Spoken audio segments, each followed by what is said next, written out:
에베소서 4장 1절부터 6절 말씀 함께 읽었습니다. 오늘은 우리 교회가 창립 70주년을 맞는 창립 70주년 기념주일입니다. 지난 70년 동안 하나님께서 우리 교회를 지켜주시고 보호하시고 지금까지 인도해 주신 줄로 믿습니다.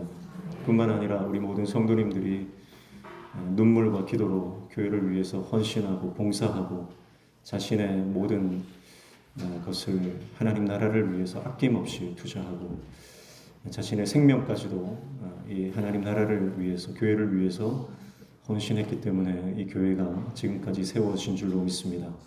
지나온 70년 모든 순간 하나님의 은혜였고 또 앞으로 다가올 모든 시간도 하나님의 은혜가 우리와 함께할 줄로 믿습니다.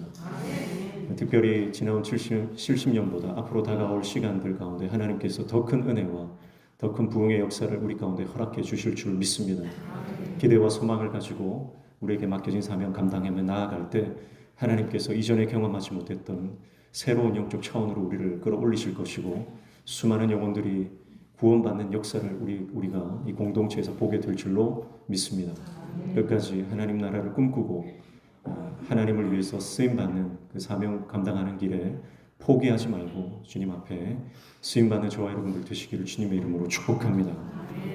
오늘 우리 본문 말씀을 통해서 교회의 본질과 사명이라는 제목으로 하나님 말씀 잠시 나눌 텐데요.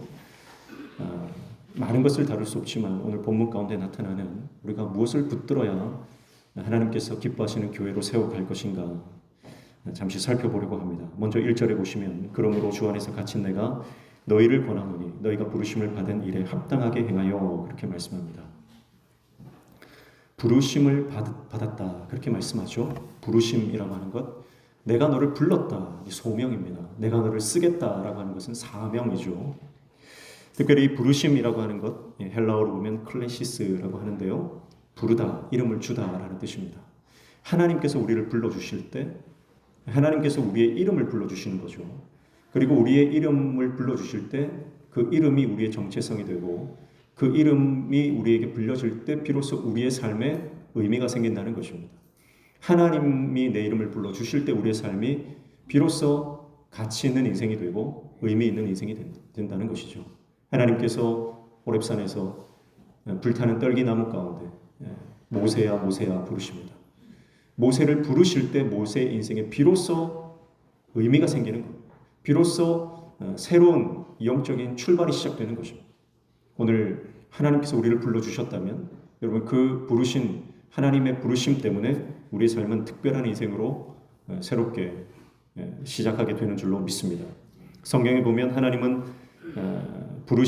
하나님의 부르심에는 몇 가지 특징이 있습니다. 첫 번째는 하나님의 부르심에는 후회가 없다 말씀하십니다. 로마서 11장 29절의 말씀에 보니까 하나님의 은사와 부르심에는 후회하심이 없느니라 그렇게 말씀하고 있어요. 사랑하는 성도 여러분, 하나님은 우리를 부르시되 절대 후회하지 않으십니다. 후회하지 않는다는 것은 하나님이 실수하지 않으신다는 뜻이에요. 오늘 저와 여러분이 실수로 이 자리에 앉아있는 분은 한 명도 없습니다. 우연히 이 자리에 앉아있는 분도 한 분도 없습니다. 하나님의 완전하신 계획 가운데 우리가 이 자리에 앉아있는 거예요. 명신교회가 세워진 게 그저 된 것이 아니고 우연히 된 것이 아니고 하나님께서 여기에 교회를 세우신 것입니다. 하나님의 완전한 계획과 하나님의 섭리 안에서 교회가 세워지고 지금까지 70년 세월을 지나게 된 것인 줄로 믿습니다. 두 번째 부르심의 특징은 우리를 부르신 자는 미쁘시다라고 하는 것입니다. 고린도전서 1장 9절 말씀해 보니까 너희를 불러 그의 아들 예수 그리스도 우리 주와 더불어 교제하게 하시는 하나님은 미쁘시도다 그렇게 말씀합니다. 미쁘시다라고 하는 것은 신실하다, 믿을만하다는 뜻이죠. 여러분 하나님은 약속하신 것을 이루시는 분입니다. 우리에게 언약하신 그 언약을 반드시 성취하시는 분입니다. 그렇기 때문에 여러분 우리는 하나님의 신실하심을 믿고 이 부르심에 합당하게 행하게 되는 것이죠. 세 번째, 이 부르심은 하늘로부터의 부르심이다 라고 하는 것입니다. 히브리서 3장 1절 말씀에 보면 그러므로 함께 하늘의 부르심을 받은 거룩한 형제들아 그렇게 말씀하고 있습니다. 여러분 사람이 부른 것 아닙니다. 여러분 여기에 사람이 불러서 앉아있는 분들이 있습니까? 여러분 우리의 부르심은 사람 내 옆에서 오는 것이 아니고 내 앞에서 오는 것도 아니고 오직 위에서 오는 부르심인 줄로 믿습니다. 하나님께서 하늘에서 우리를 부르셨다는 거예요. 네 번째, 부르심은 거룩한 부르심이다라고 말씀합니다.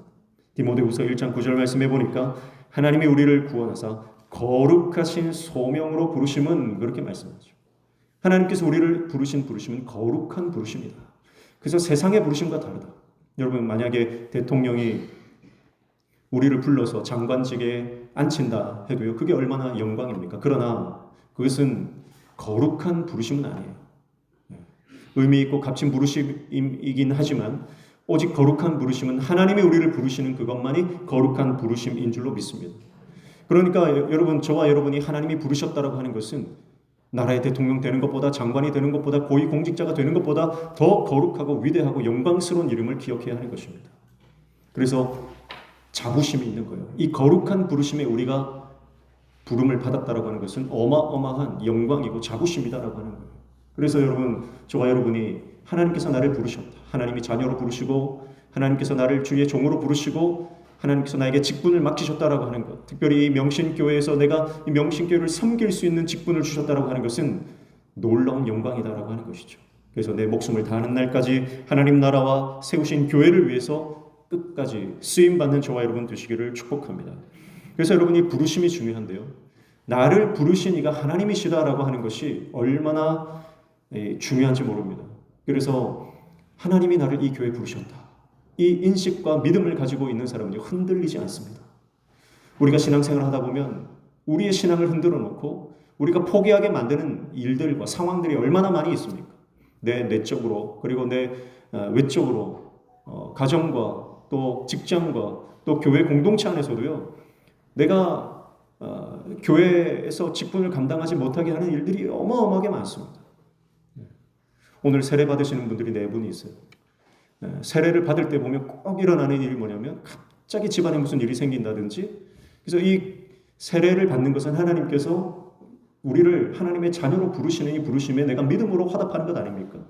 근데 이 중요한 예식에 꼭 집안에 일이 생기거나 갑자기 급한 일이 생겨서 세례 받지 못하게 되는 경우들이 있다는 거예요. 그래서 제가 이번 수요일에 중보를 요청을 했습니다. 우리 성도님들께 우리 4분이 꼭 세례를 다 받으실 수 있도록 기도를 해 주시라. 그래서 오늘 4분이 다 세례를 받으시는데 얼마나 감사한지 모르겠습니다.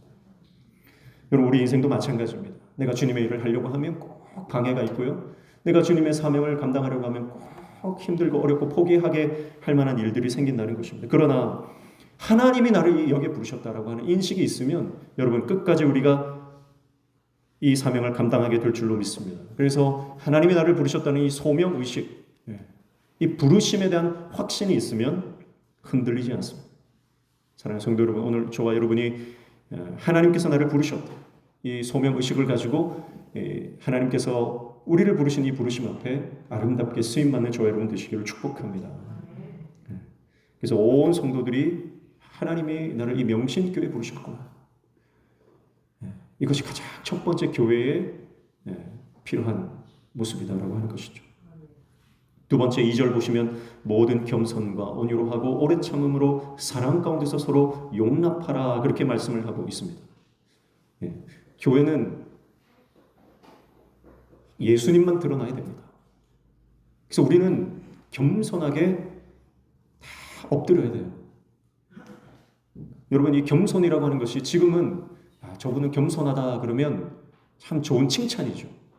겸손하신 분이야 그러면 칭찬이지만, 이 성경이 쓰여지는 고대 이 당시에는요, 겸손이라고 하는 것이 좋은 뜻이 아닙니다. 왜냐하면 겸손이라고 하는 것은 노예, 몸종에게 해당되는 말이었기 때문에 그렇습니다. 여러분, 종에게 자기 의사가 어디 있습니까? 종에게 자기 주장이 어디 있습니까? 그래서 노예는 겸손해야 된다, 종은 겸손해야 된다, 네 의견이 없다, 너는 그냥 주인의 소유물일 뿐이다 라고 하는 그런 의미로서 겸손이 쓰여지는 것입니다. 그러니까 여러분, 우리가 주님 앞에 겸손한 종이 되려면 내 의지, 내 자아를 십자가에 완전히 못 박아야만 겸손한 하나님의 종이 되는 것입니다. 여러분, 그래서 우리가 예수 그리스도의 종이 되어야만 하나님의 사명을 감당하는 부르심에 합당한 삶을 살아갈 수 있는 것입니다. 1절에 다시 돌아가시면 사도 바울도 이렇게 고백하죠. 그러므로 주 안에서 갇힌 내가 너희를 권한다 그랬습니다. 무슨 말입니까? 사도 바울은 자기의 뜻대로 사역하는 게 아닙니다. 자기의 철학대로 사역하는 게 아닙니다. 자기의 경험대로 사역하는 게 아닙니다. 오직 주 안에 갇혀 있습니다. 말씀으로, 오직 하나님의 뜻으로 예수 그리스도의 십자가의 그 원리로 살아가며 사명을 감당하는 인생이라고 하는 것이죠. 사랑하는 성도 여러분, 오늘 우리 모든 교회 성도들이 주 안에서 갇힌 하나님의 종 되시기를 축복합니다. 그런데 여러분, 주님 안에서 갇혀 있을 때 우리에게 참된 해방과 자유가 있는 거예요. 두 번째는 온유입니다. 온유. 온유는 헬라어로 프라우테스라고 하는 단어를 씁니다. 이것은 거친 야생 동물이 길들여져서 주인에게 순종하는 모습을 말하는 것입니다. 힘이 있습니다. 강합니다. 그러나 주인의 말에 복종하는 거죠. 능력이 있지만 내 능력대로 하는 것이 아니라 하나님의 말씀에 엎드리는 것. 주인의 지도와 통제를 받는 것, 이것이 바로 온유입니다. 그리고 오합지졸의 사람들이 군대에 입대해서 진정한 군인으로 만들어지는 것, 이것을 프라우테스, 온유라고 하는 것이죠. 사랑하는 성도 여러분, 온유한 하나님의 종 되시기를 축복합니다. 근데 이 온유라고 하는 것은 내가 가진 힘을 내려놓고 오직 주님의 능력을 의지하는 겁니다. 하나님의 통치와 다스리심을 받는 사람이 온유한 사람입니다. 힘이 없어서 부드러운 것이 아니라 힘이 있지만, 능력이 있지만 그러나 주님 말씀대로 순종하는 것입니다. 여러분, 우리 교회에 온유한 사람들이 가득할 때 우리 교회는 온전히 하나 되는 역사가 일어나게 될 줄로 믿습니다. 그리고 세 번째는 오래 참음이죠. 오래 참음. 마크론 두미아라라고 하는 단어인데요. 이것은 길다 그리고 마음, 이 두 가지 단어의 합성어입니다. 마음이 길다는 거예요. 오래 참는다라고 하는 것은 마음이 길다, 즉 어떤 인내라고 하는 의미보다는 오래 기다려준다라고 하는 의미에 가깝습니다. 그래서 오래 기다리며 참는 그 모습을 오래 참음이다라고 하는 것이죠. 그래서 참는다라고 할 때 우리는 어떤 이미지가 있습니까?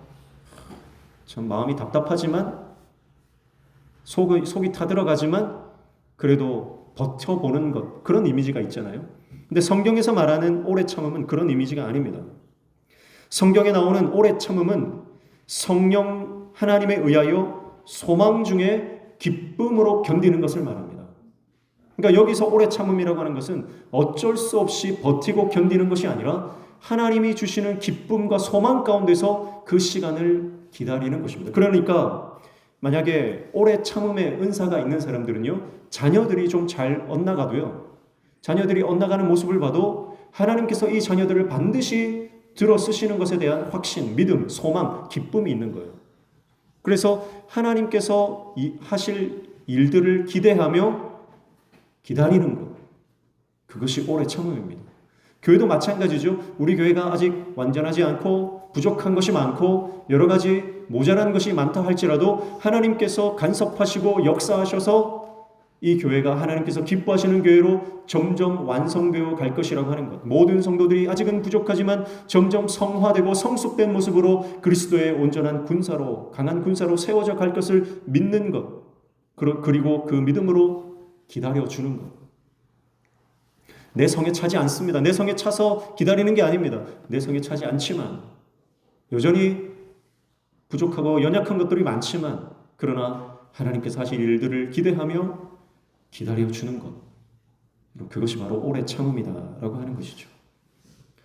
그래서 제가 이 말씀을 묵상하면서 목회자에게 필요한 것이 바로 이 오래 참음이구나라고 하는 생각을 하게 됩니다. 목회자가 생각하는 어떤 교회상이 있고 성도들의 어떤 상이 있는데 그것으로 끌어올리려고 막 성도들을 달달 볶는 경우가 많아요. 기다려야 되는 거예요. 하나님이 하시도록, 성령께서 역사하시도록 소망 가운데 기쁨으로 기다리는 것. 여러분, 그것이 오늘 우리에게 필요한 성령의 열매인 줄로 믿습니다.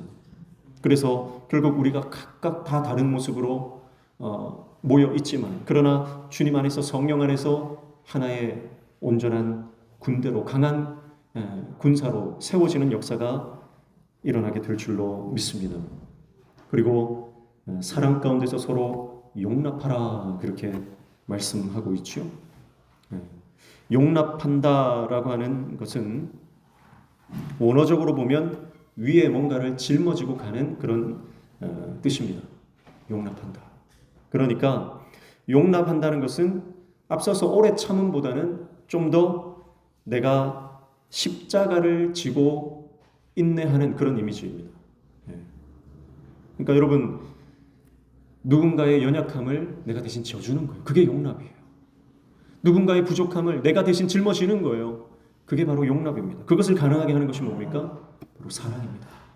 여러분, 우리가 예수 그리스도의 사랑이 없으면 다른 사람의 부족함과 연약함을 손가락질하고 정죄하고 판단합니다. 그러나 내 안에 사랑이 있으면 사랑으로 용납합니다. 그 사람의 부족한 것을 내가 대신 짊어지고 눈물로 기도해주고 그분의 연약한 부족한 것들을 내가 중보하며 하나님 앞에 가지고 나아가. 여러분, 그래서 십자가를 지는 이 용납의 모습이 교회 안에 충만할 때 교회가 하나 되게 되는 줄로 믿습니다. 3절에 보니까 평안에 매는 줄로 성령이 하나 되게 하신 것을 힘써 지키라 그렇게 말씀합니다. 여러분, 성령이 하나 되게 하신다는 것입니다. 여러분, 교회가 하나 되는 것은 오직 성령이 역사해야 하는 줄로 믿습니다. 성령께서 운행하시고 좌정하시고 임재하시고 통치하셔야만 교회는 온전히 하나 됩니다. 그래서 우리 교회에 성령께서 강력하게 임재하시고 역사하셔서 우리 온 교회가 하나 되는 놀라운 역사가 일어나시기를 축복합니다. 그런데 이 성령께서 하나 되게 하시도록 우리가 해야 되는 게 있습니다. 그게 뭡니까? 평안에 매는 줄이죠. 평안에 매는 줄. 평안에 매는 줄로 묶으라는 것입니다. 이게 무슨 말입니까? 여러분, 지금 우리는 평안에 매는 줄로 묶지 않고 다른 줄로 묶는 경우가 많다는 겁니다. 원망의 줄로 묶습니다. 불평의 줄로 묶습니다. 시기의 줄로 묶습니다. 질투의 줄로 묶습니다. 적대감으로 불평과 판단과 정죄의 줄로 우리는 우리의 인생을 묶고 있는 것입니다. 우리의 관계를 그렇게 묶고 있는 것이죠. 그래서 오직 우리가 묶어야 되는 줄은 한 가지입니다. 바로 평안에 매는 줄입니다. 그러므로 원망의 매듭을 풀어버리십시오. 불평의 매듭을 풀어버리십시오. 시기와 질투의 매듭을 풀어버리십시오. 오직 성령께서 우리를 하나 되게 하시는 평안에 매는 줄로 우리를 묶으시기를 축복합니다. 그래서 성령께서 우리 가운데 역사하실 때 모든 이 원망과 불평과 모든 어둠의 영들은 떠나가고 오직 성령께서 우리를 연합하게 하시는, 하나 되게 하시는 놀라운 역사가 일어나게 될 줄로 믿습니다. 그래서 오늘 창립 70주년을 맞는 이 뜻깊은 이 주일, 우리 성도들 간에 묶여져 있는 모든 이 세상적인 매듭을 다 풀어버리십시오. 다 풀어버리셔야 됩니다. 어떤 분을 향한 원망과 미움이 있습니까? 그 원망과 미움의 매듭을 풀어버리셔야 됩니다. 가정 안에 원망과 불평과 이 미움의 매듭이 있습니까? 그리고 그 가정 안에 있는 모든 매듭을 풀어버리셔야 돼요. 그리고 성령께서 우리 가운데 역사하시는 이 평안에 매는 줄로 묶으셔야 됩니다. 그래야 우리 교회가 하나 되고 가정이 하나 되고 회복과 부흥의 역사가 일어나는 거예요. 여러분, 모든 원망과 미움의 줄을 다 풀어버리시기를 축복합니다. 그게 교회가 하나 되고 교회가 아름답게 성장하고 성숙하게 되는 길이라고 하는 것입니다. 왜 하나가 되어야 됩니까? 4절부터 6절까지 하나 되어야 되는 이유에 대해서 말씀하시죠. 하나님도 한 분이시다. 모든 것이 하나님 안에서 하나다. 모든 것이 일치다. 그렇게 말씀합니다. 사랑하는 성도 여러분, 하나 되는 것은 선택사항이 아니라 주님의 뜻입니다. 오늘 우리 온 성도들이 주님 안에서 연합하여 성령 안에 하나 되는 놀라운 역사가 일어나시기를 주님의 이름으로 축복합니다. 지나온 70년 정말 하나님의 은혜 아니면 지나올 수 없었던 그 시간들을 우리가 돌아보며 특별히 다가올 시간들 앞에서 여러분, 우리가 오늘 영적인 결단으로 나아가시기를 축복합니다. 그래서 하나님께서 우리 가정과 교회를 회복시키시고 우리 안에 성령이 역사하실 때 교회는 비로소 하나님께서 마지막에 이 구원의 방주로 쓰시는 귀한 사명을 우리에게 계속해서 허락해 주실 줄로 믿습니다. 우리가 깨어있지 않으면 하나님은 우리 촛대를 옮겨버리십니다. 축복합니다. 하나님께서 우리를 마지막 내 생명 다하는 날까지 주님 나를 부르셨으니 내가 주님 앞에 아름답게 이 교회와 나라 민족을 위해서 쓰임받는 하나님의 종되게 해주십시오. 그 믿음의 결단으로 나아가는 저와 여러분들 다 되시기를 주님의 이름으로 축복합니다. 이제 세배식을 거행하겠습니다.